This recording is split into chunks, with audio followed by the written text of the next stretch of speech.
At 2 p.m. on December 20th, 1941, the sky over Kunming, China, did not look like a battlefield. It looked like a graveyard waiting to be filled. 10 Japanese bombers cruised lazily at 6,000 feet, carrying themselves with the calm arrogance of men who believed they were untouchable. They flew in tight parade formation. No evasive weaving. No nervous glances over their shoulders. Just a steady, mechanical drone from their engines that rattled the windows of the frightened city below. For 4 years, the Imperial Japanese Army Air Force had treated the skies over China as private property. They had bombed cities, strafed refugees, and smashed the Chinese Air Force into smoking craters and twisted aluminum. They had rarely been challenged. They had grown comfortable. The pilots had been told the Americans were too cautious to intervene, that the Chinese were too weak to resist, and that the sky belonged to the emperor. They were wrong. High above them, hidden in the blinding glare of the afternoon sun, something ugly was watching. It wasn't a polished silver interceptor from a propaganda poster. It was an olive-drab machine that looked like it had rolled out of a tractor factory. It was the Curtiss P-40 Tomahawk.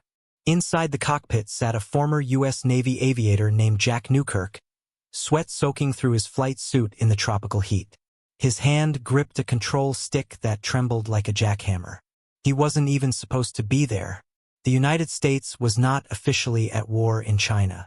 He was a volunteer, technically a civilian, who had walked away from his commission for a paycheck and a restless sense of purpose. Below him were the bombers.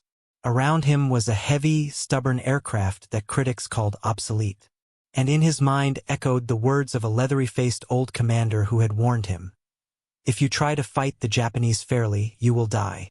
So Newkirk didn't bank. He shoved the nose down. He fell. The P-40 dropped like a safe kicked off a rooftop, screaming toward the complacent bombers below. To understand why that dive was so audacious, you have to understand the machine he was flying.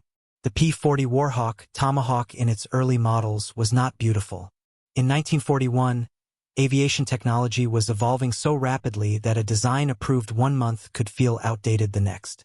The P-40 already seemed behind the curve. It was built around the Allison V1710 engine, a liquid-cooled powerhouse that was rugged and reliable, but wheezed at altitude. Above 15,000 feet, the engine gasped for air. The aircraft grew sluggish and heavy, refusing to climb with enthusiasm. While British pilots flew agile Supermarine Spitfire fighters that danced through the sky, and German aviators soared in nimble Messerschmitt Bf 109 interceptors, American pilots were handed a machine that critics said flew like a brick. In Washington, performance charts inspired little confidence. Army Air Corps generals labeled it a mediocre pursuit plane, too heavy, too slow, with a turning radius that felt enormous. When the Royal Air Force received early shipments, they were unimpressed. Rather than deploy them over Europe against the Luftwaffe, many were sent to North Africa. The P-40 became the aircraft you assigned when you didn't have anything better. So when a recently retired Army captain named Claire Chennault asked for fighters to build a volunteer air group in China, Washington did not send their finest. They sent P-40s. If they were going to be shot down, officials reasoned, better to lose the aircraft nobody wanted. And then there was the enemy. If the P-40 was a dump truck, the Mitsubishi A6M Zero was a samurai sword. Japanese engineers stripped away everything non-essential: armor plating, self-sealing fuel tanks, excess weight. The result was astonishingly light and devastatingly agile. The Zero could turn inside almost anything. It could climb steeply and cruise for remarkable distances. In a turning dogfight, it was lethal. American intelligence officers initially dismissed reports from China. They doubted that Japan could field a fighter superior to Western designs. They called the warnings exaggerations until Zeros began shredding Allied aircraft across the Pacific. The math was unforgiving. If a P-40 pilot tried to turn with a Zero, he would lose. If he tried to climb away, he would be caught. The traditional American doctrine, close in, turn hard, and get on the enemy's tail, was suicide against the Zero. The manual said fight. Reality said adapt or die. In the bars of Rangoon and Kunming, the volunteer pilots did the calculations. They were flying a heavy, outdated machine against something that felt futuristic. They were outnumbered, and they were led by a man the army had effectively pushed aside. Claire Chennault was not a parade ground officer. He neglected polished boots and social rituals. His face looked carved from cured tobacco, his voice sharpened by cigarettes and hard experience. In the 1930s, while U.S. military leadership fixated on strategic bombers, convinced the bomber will always get through, Chennault argued that properly handled fighters could stop them. He wrote Defensive Pursuit, insisting tactics mattered more than prestige.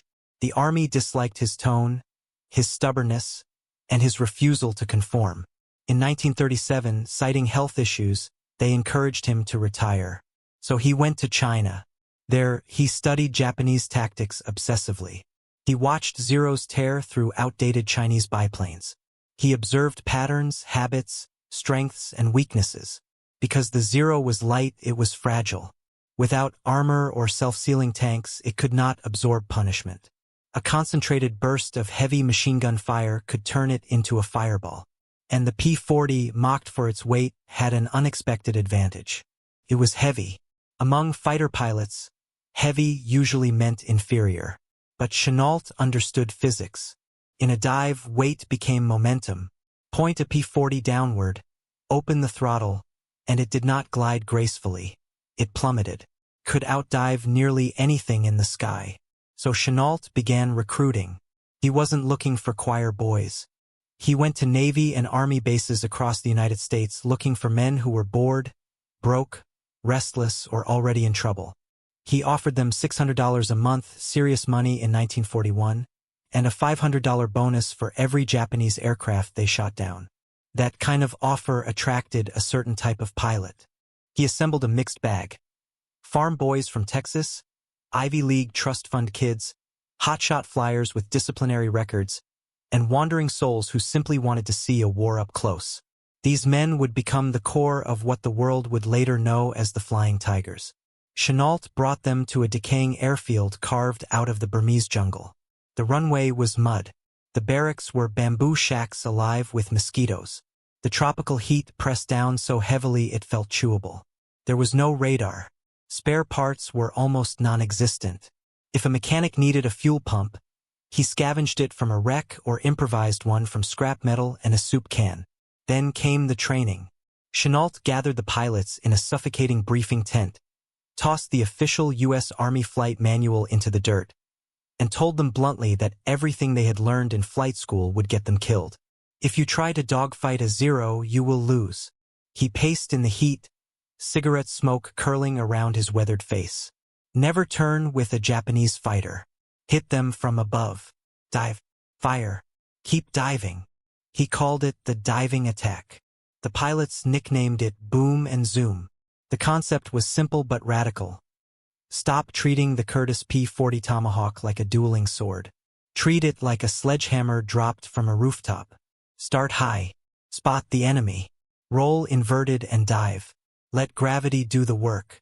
Scream downward at 400 miles per hour, faster than a pursuing Zero could safely follow. Fire your .50 caliber machine guns in a brutal pass. Then use that enormous built-up speed to climb back into the sky before the enemy can react. The young pilots were skeptical. They wanted to be knights of the air. They wanted twisting dogfights and heroic tail chases. Chennault was telling them to avoid turning battles altogether, to strike and withdraw, to fight like assassins instead of boxers. They looked at their heavy, mud-streaked P-40s. They read reports about the agile Mitsubishi A6M Zero.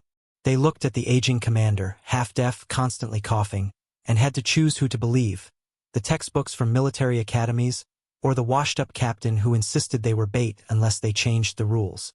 Then came the paint. Started as a joke. One pilot had seen a photograph of a P-40 in North Africa wearing a shark-mouth design. It was crude, aggressive, and strangely perfect for the aircraft's wide air intake. The men in Burma were bored and had buckets of paint. They gave the P-40 angry eyes. They painted jagged white teeth along the engine cowling. A bright red tongue curled beneath the propeller. The large chin intake, once awkward and ungainly, suddenly looked like the open mouth of a predator. Back home, critics rolled their eyes. They called it childish. They said paint wouldn't make a slow plane fast. They insisted disciplined Japanese pilots would never be intimidated by a cartoon grin. But when you are strapped into what critics call a flying brick, facing an enemy that has never been seriously challenged, psychology matters. You need to believe you are the monster. Soon, Japanese crews would glance over their shoulders and see that monster diving toward them. The real solution to the Zero problem wasn't a new engine or a lighter wing. It was energy, specifically altitude and gravity. In the sweltering Burmese heat, Claire Chennault drew diagrams that looked more like roller coasters than military maneuvers. The P-40 weighed nearly 9,000 pounds fully loaded. In a climb, that weight was a curse. The engine strained. The aircraft felt stubborn and slow. In a dive, that same weight became an advantage. Point the nose downward and the laws of physics changed in your favor. The aircraft accelerated brutally, like a safe dropped from a skyscraper. The lighter Japanese fighters were agile, yes, but fragile. If a Zero pilot tried to match a full-speed dive, air resistance would buffet his light airframe. Push too hard and wings could fail. You have one advantage, Chennault hammered into them. You are flying a brick. Use it. He forbade dogfighting outright. If he caught a pilot trying to turn with a Japanese fighter, he threatened to ground him personally. The tactic was brutally simple.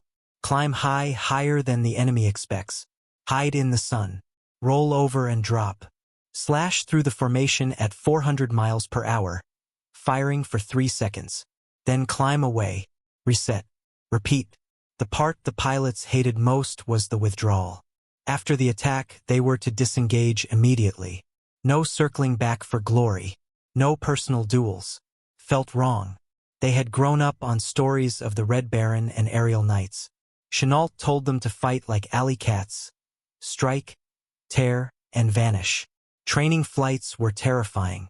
To execute boom and zoom, you had to trust the machine completely. You pointed the nose toward the jungle canopy until it filled the windscreen. The airspeed needle swept past 300, 350, 400. Controls stiffened. The stick felt welded in place. The entire airframe shuddered as air hammered across rivets and panels. It felt like the plane might tear itself apart. But the P-40 had been built by Curtiss like farm equipment, rugged, overbuilt, stubborn. It didn't come apart. It just kept accelerating. While the Americans were learning how to fall, the Japanese were growing complacent. For years, they had bombed Kunming without serious opposition. They considered it a practice range. On the morning of December 20th, 1941, a Japanese commander in Hanoi ordered another routine raid. 10 Kawasaki bombers loaded with heavy ordnance lifted off for China. They didn't bother with fighter escort. Why would they? The Chinese Air Force was shattered. The Americans were rumored to be little more than mercenaries with worn-out planes. The bombers flew in relaxed V formation at 6,000 feet, steady and unhurried. What they didn't know was that 30 miles away, an improvised early warning network of Chinese farmers with radios had already sent a message. The alarm reached the muddy airstrip. A red flare shot into the sky. This was not a drill. Pilots sprinted to their aircraft. Parachutes were strapped on while mechanics spun inertia starters by hand. The big Allison engines coughed, belched smoke, then roared awake. One by one, the P-40s thundered down the dirt runway, kicking up clouds of red dust. Heavy with fuel and ammunition, they clawed into the air and began climbing hard. They needed altitude. Altitude was energy. Energy was life. Jack Newkirk and his squadron spotted them. 10 dark shapes against broken clouds. The Japanese bombers held perfect formation, calm and confident. Newkirk checked his guns, checked his altitude. He was 2,000 feet above them. He gave the signal. Then he pushed the stick forward. The P-40 responded instantly. The nose dropped. The horizon vanished, replaced by a rush of green and brown earth. The airspeed climbed. 350. The wind noise outside the canopy changed from a thin whistle to a deafening roar. Vibration began in the floorboards and climbed up through Newkirk's boots, into his legs and spine. He wasn't flying anymore. He was riding a falling rock. The Japanese bomber crews never looked up. Their doctrine taught them that attacks came from the rear or the flank, same altitude, same level. They scanned the horizon carefully. They did not scan the sun. The lead bomber pilot caught a flicker of shadow across his canopy. Then another. A split second later, the wing of the aircraft beside him disintegrated in a spray of metal and flame. The Curtiss P-40 Tomahawks tore through the formation like hawks smashing into pigeons. They didn't fire from a polite distance. They closed to within yards. Then the .50 caliber machine guns erupted, hammering out a storm of steel. The Japanese bombers weren't built to absorb punishment. They lacked heavy armor. They lacked self-sealing fuel tanks. When American rounds struck, they didn't just punch neat holes. They shredded structure, ignited fuel, and ripped wings apart. One bomber exploded instantly, becoming a rolling orange fireball that the others had to fly through. Another lost an engine and spiraled downward into the rice paddies below. Formation discipline collapsed. Panic replaced confidence. The attackers were too fast to track. By the time a Japanese gunner swung his turret into position, the P-40 was already gone, diving through and using its gathered momentum to zoom back into the sky for another pass. And then there was the paint. In the chaos, Japanese crews caught glimpses of the attacking noses. Jagged white teeth, glaring eyes, red tongues flashing past their windows. It wasn't just gunfire. It felt like something alive was tearing into them.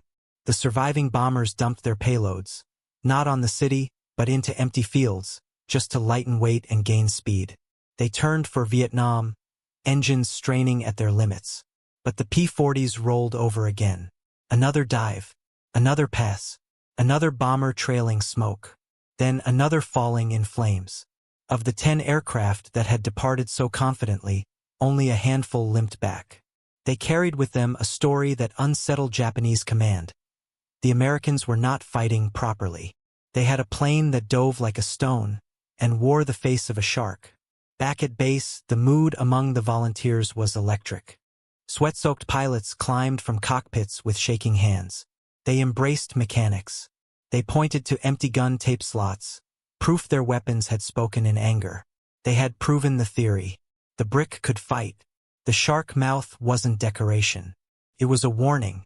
For the first time in years, Japanese air power had been bloodied over Kunming. The city celebrated. The world began to call them the Flying Tigers. But Claire Chennault did not celebrate. He stood near the operations tent, cigarette burning low, studying a map. He understood the enemy. What had happened was not merely a defeat. It was a humiliation. The Imperial Japanese Army was proud. Being embarrassed by a handful of volunteers flying aircraft widely considered obsolete would demand a response. Next time, it wouldn't be 10 bombers. It would be everything. Chennault knew the geography. Japanese forces were sweeping through Thailand and pushing toward Burma. The true objective was Rangoon, the critical port feeding supplies into China. If Rangoon fell, China's lifeline would be severed. Japanese aircraft began massing in Thailand. Bomber groups, veteran fighter squadrons, and increasing numbers of agile Nakajima Ki-43 Oscar fighters alongside the feared Mitsubishi A6M Zero. Intelligence reports trickled in with alarming numbers. More than 200 Japanese aircraft were moving forward. The Flying Tigers had fewer than 60 operational P-40s. Fuel was scarce. Ammunition was limited. There was no radar. They were outnumbered, undersupplied, and very visible. Observers in Washington quietly predicted their destruction within weeks. On paper, it was simple math. One small group of heavy fighters could not hold off an air force. On December 23rd, the warning at Mingaladen Airfield near Rangoon wasn't a radio signal. It was a sound, a deep, rolling vibration that trembled through the ground. Pilots looked east. The horizon darkened not from weather, but from aircraft. Wave after wave of bombers, escorted by swarms of fighters, filled the sky. There were so many they seemed to blot out the sun. The shark mouths were about to face the full weight of the Japanese Empire. And this time, surprise was gone. Now it would be a brawl. Christmas in Rangoon was hot and suffocating. On December 25, 1941, the heat shimmering off Mingaladen's tarmac came not just from the sun, but from the engines of the last serviceable P-40s in Burma. Reports estimated over 60 bombers escorted by 30 fighters inbound. The Flying Tigers waited in patched-up aircraft held together with scavenged metal and determination. Many were sick. All were exhausted. When the air raid siren began its mechanical wail, none hesitated. Throttles forward. The P-40 lumbered down the runway, awkward on the ground. But once 1,200 horsepower surged through the Allison engine, it became something else entirely. They lifted off just as bombs began falling on the docks. They climbed hard. Altitude was insurance. Altitude was survival. Engines were pushed past recommended limits. The pilots traded long-term reliability for immediate height, clawing their way to 18,000 feet. The air thinned. Cold seeped into unheated cockpits. Then they saw it. The Japanese formation stretched for miles. Bombers steady in the center. Above and around them, agile fighters weaving like angry wasps. The elite experienced confident. The Japanese fighters broke formation and came to engage, expecting the Americans to scatter or attempt to turn. The Flying Tigers did neither. They pointed their noses directly at the incoming swarm and charged. It was aerial chicken at a combined closing speed near 700 miles per hour. Japanese doctrine emphasized maneuver and positioning. You tried to get behind your opponent, not fly straight at him. But the Americans understood something critical. The P-40 carried armor behind the pilot. It had self-sealing fuel tanks. It was built to absorb punishment. The Zero was not. The collision of forces was violent. Tex Hill lined up on a Japanese fighter. The Japanese pilot banked sharply, trusting superior agility. Tex did not follow. He fired. 6.50 caliber guns thundered. The difference in firepower was devastating. Japanese fighters, armed primarily with lighter caliber weapons, could pepper a P-40 with sparks and superficial damage. But when heavy American rounds struck a lightly protected aircraft, the effect was catastrophic. Tex watched tracers rake across a wing route. There was no slow burn, no gradual smoke trail. The wing simply tore free. The fighter snapped into a violent spin and broke apart. Tex never looked back. He shoved the stick forward and dove. Gravity crushed him into his seat as the jungle rushed upward. A Zero followed in pursuit until physics intervened. The heavier P-40 accelerated like a runaway train. The lighter Zero began to buffet violently. Air resistance hammered its broad wings. Controls stiffened. The Japanese pilot had to pull up or risk structural failure. The obsolete American aircraft rocketed away, protected by speed that only mass could provide. This was boom and zoom in full fury. Climb, dive, slash, run. Climb again. The sky over Rangoon became a storm of smoke and tracer fire. Japanese formations fractured. The Americans refused to remain in turning fights. They appeared, struck, and vanished. It was guerrilla warfare at 300 miles per hour. To Japanese bomber crews, the sky seemed filled with grinning shark mouths. Every glance over a shoulder revealed jagged teeth closing in, followed by the flash of machine guns. But the Japanese were disciplined and adaptive. They began coordinating attacks, pairing fighters, working in groups, attempting to trap the diving Americans. The brawl was far from over. 2 or 3 Zeros would swarm a single P-40, trying to box it in, trying to force it into a turning fight. That was exactly what they wanted. And this was where the Flying Tigers revealed their second secret weapon, the radio. In 1941, most air forces used radios only to receive commands from the ground. Pilots rarely spoke to each other in combat. It was considered distracting, even dangerous. But Claire Chennault changed that. He ordered his pilots to talk constantly. Zero on your tail. Brake left. I've got him. Drag him out. They didn't fight as individuals. They fought as a pack. When a Zero latched onto the tail of a P-40, the American pilot didn't try to outturn it. He didn't panic. He flew straight and called for help. High above, another P-40 would be waiting, watching the trap form. Then it would dive like a hammer. The Zero pilot, locked onto his prey, rarely saw the second shark coming until his cockpit exploded. One of the most brutal moments came when a pilot named Duke Hedman found himself alone against a formation of bombers. He had no altitude advantage. He had no speed. What he had was aggression. He attacked from below, an angle the gunners didn't expect. He poured fire into the belly of the lead bomber.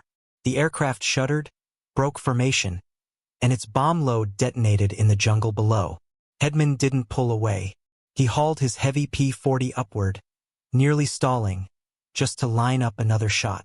The aircraft trembled on the edge of a stall, guns hammering. A second bomber caught fire. Then a third. It defied every rule in the manual. Hedman landed with empty ammunition boxes and a fuel tank running on fumes. He had become an ace in a single day. The battle over Rangoon raged for nearly an hour. The sky was streaked with black smoke from burning oil and white vapor trails from damaged engines. Debris rained down into the rice paddies. Pieces of wings, engine cowlings, and parachutes. The noise was deafening. A constant roar of engines and the savage chatter of machine guns. And then, as suddenly as it began, it was over. The Japanese turned back toward Thailand. They had dropped their bombs, but they had missed their targets. The docks still stood. The airfield remained operational. The unstoppable Imperial wave had slammed into a rock. When the P-40s limped back to Mingaladon, ground crews ran to meet them. They counted bullet holes. Some planes looked like flying Swiss cheese. One P-40 had more than 100 holes in its fuselage. Another had part of its tail missing. But they had all come back. The pilots climbed out, faces gray with exhaustion. Flight suits soaked in sweat and oil. They lit cigarettes with shaking hands and waited for the tallies.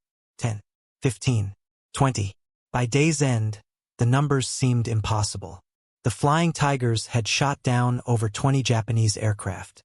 They had lost 0 pilots. In 2 days over Rangoon, the Japanese had lost nearly 30 planes. The obsolete P-40s, flown by so-called undisciplined mercenaries, had handed the Japanese Army Air Force its worst defeat of the war. The psychological impact was devastating. Japanese pilots who had felt invincible 48 hours earlier were suddenly looking over their shoulders. They reported that the Americans were flying a new superplane. They said the Americans were crazy, that they rammed aircraft, that they refused to die. The shark mouth was no longer just paint. It had become a symbol of terror. But inside the briefing tent, celebration was brief. Chennault studied the maintenance logs. His aircraft were wearing out. Engines were burning up from high-power climbs. Gun barrels were warped from heat. Spare parts were non-existent. Replacement pilots? None. The Japanese had lost 30 planes, but they had hundreds more. The Flying Tigers had won the battle. But they were losing the war of attrition. Chennault knew the enemy would return tomorrow. And the day after that. And the day after that. He looked at his pilots, young men who suddenly looked 10 years older. They were heroes. But heroes run out of luck. And the shark mouths were running on empty. The victory over Rangoon didn't end the war, but it shattered a myth. The Japanese Air Force, once thought unstoppable, had hit a breakwater made of American scrap metal. For the Flying Tigers, there were no parades, only the grind. For 6 brutal months, the American Volunteer Group, AVG, fought a war that shouldn't have been possible. Cut off from supplies, they ate rice and monkey meat. They filtered fuel through old chamois cloth to remove dirt. Their mechanics, unsung magicians, performed miracles daily. They patched bullet holes with soup cans. They salvaged parts from wrecks deep in the jungle. They built Frankenstein P-40s, cannibalized hybrids flying on hope and baling wire. The pilots flew 3, 4, even 5 missions a day. They flew with dysentery. They flew with fevers. And they kept winning. By the time the Flying Tigers were officially disbanded in July 1942, they had destroyed 296 Japanese aircraft while losing only 14 pilots in combat. That kill ratio defies statistical logic. They had done it in a plane experts called obsolete. They had done it using tactics labeled suicidal. They had done it while painted like circus clowns. The shark mouth became the most famous face of the war. But all good things end, and for the Tigers the end was bitter. The United States Army Air Forces arrived with rulebooks, dress uniforms, and bureaucracy. They looked at the Tigers. Long hair, unbuttoned shirts, cowboy boots, and sneered. They called them undisciplined. They demanded salutes and shaved faces. Many Tigers quit on the spot. They had fought for Chennault, not for paperwork. Some went home. Others flew transport missions over the Himalayas, the infamous hump. But the Army couldn't ignore results. Quietly, they adopted Chennault's tactics. Boom and zoom became standard doctrine in the Pacific. American fighters stopped trying to turn with zeros. They fought with speed, altitude, and surprise. They learned to fight unfair. The P-40 became the backbone of the early war effort in North Africa, in Russia, and across the Pacific, holding the line until newer aircraft like the Mustang and Hellcat arrived. It was the battered shield that saved the world while the sword was being forged. Claire Chennault got his vindication. He took command of the 14th Air Force in China and expanded his tactics on a massive scale.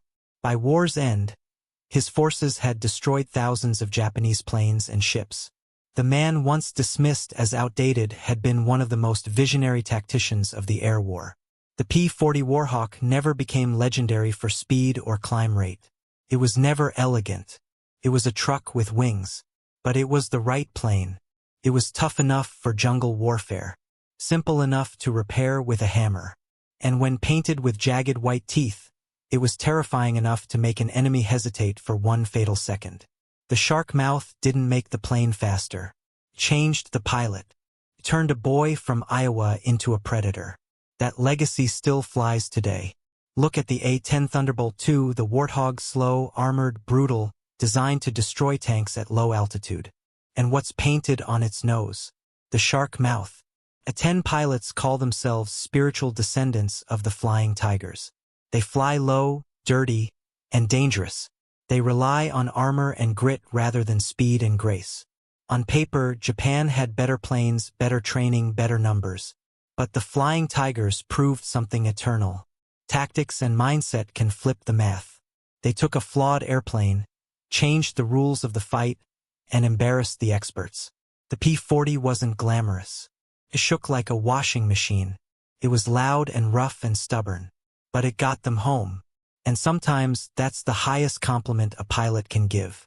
So the next time you see that iconic olive drab nose with red tongue and white fangs, don't just think of it as cool vintage art. Think of desperate days in 1941. Think of outnumbered pilots diving into impossible odds. Think of mechanics patching bullet holes with scrap metal in Burmese mud. Think of a handful of outcasts standing between the Japanese Empire and total victory. Because sometimes, a little paint and a lot of attitude can change history.